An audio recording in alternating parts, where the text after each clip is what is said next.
Hello students. तो कैसे आप लोग? आशा करता हूँ आप लोग स्वस्थ होंगे और अपने एग्ज़ाम की तैयारी में व्यस्त होंगे। पिछले कक्षा में हमने पढ़ा था व्यंजन वर्ण कितने हैं तथा उसके प्रकार कितने हैं, और आज की क्लास में हम लोग पढ़ेंगे कि अयोगवाह किसे कहते हैं और यह कितने हैं। तो चलिए आज का क्लास स्टार्ट करते हैं। तो सबसे पहले हम जानेंगे कि अयोगवाह किसे कहते हैं। चलिए जानते हैं।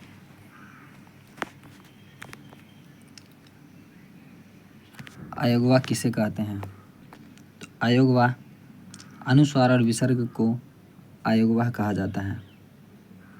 अनुस्वार और विसर्ग को अयोगवाह कहा जाता है। यहाँ पे अयोगवाह होगा, अभोगवाह लिखा गया है, अयोगवाह होगा। अयोगवाह कितने हैं? अगला जो क्वेश्चन है वो कह रहा है अयोगवाह कितने हैं। तो अयोगवाह 2 हैं, अंग और अ।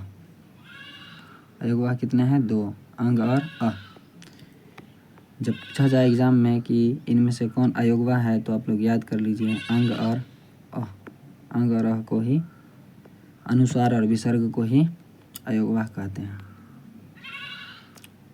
ठीक है। अब जो जानेंगे वो अयोगवाह अंग और अह को जो है अयोगवाह क्यों कहा जाता है। अंग और अह को अयोगवाह क्यों कहा जाता है बताइए। अंग और अह को अयोगवाह इसलिए कहा जाता है क्योंकि अंग और अह ना तो स्वर है और ना ही व्यंजन है।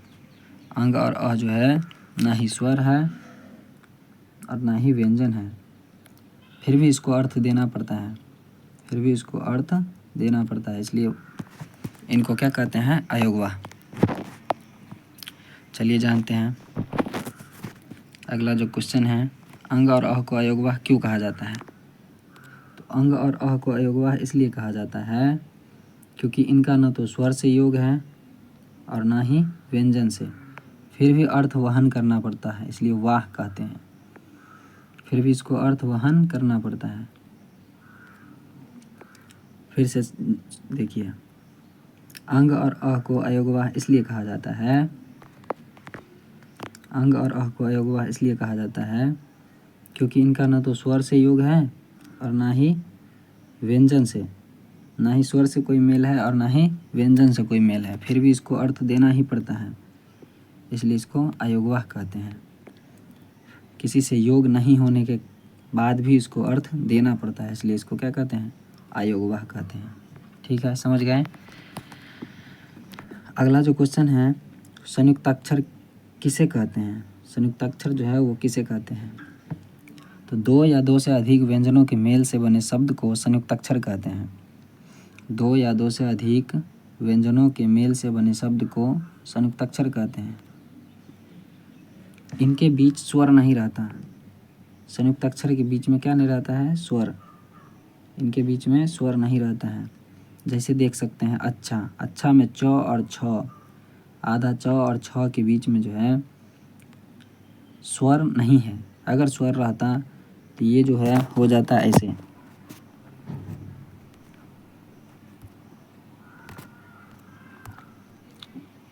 इसके बीच में जो स्वर रहता तो ये च और छ ऐसे लिखा जाता। इसके बीच में स्वर नहीं है, ये है आधा च और प्लस छ, इसलिए जो मिल करके बन गया है ऐसे। ठीक है। जैसे यहाँ उस्म है, यहाँ मूर्धन स और म के बीच में स्वर नहीं है। अगर स्वर रहता तो इसको अलग अलग लिखा जाता। इसको लिखा जाता ऐसे।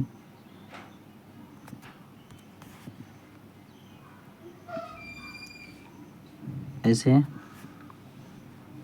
ऐसे लिखा रहता। इसके बीच में स्वर नहीं है, इसलिए ये लिखा है ऐसे। ठीक है, समझ गए। तो संयुक्ताक्षर 2 या 2 से अधिक व्यंजनों के मेल से बने शब्द को संयुक्ताक्षर कहते हैं, और इनके बीच में क्या नहीं रहता है? स्वर। इसके बीच में स्वर नहीं रहता। जैसे अच्छा है, उस्म है, स्वर भी है, बहुत सारा संयुक्त भी है, इसमें भी क और त के बीच में स्वर नहीं है, इसलिए इसको क्या कहते हैं, संयुक्त अक्षर कहते हैं, संयुक्त अक्षर। ठीक है, आशा करता हूँ आज का क्लास आपको समझ आया हो।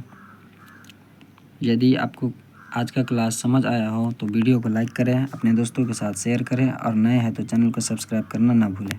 धन्यवाद।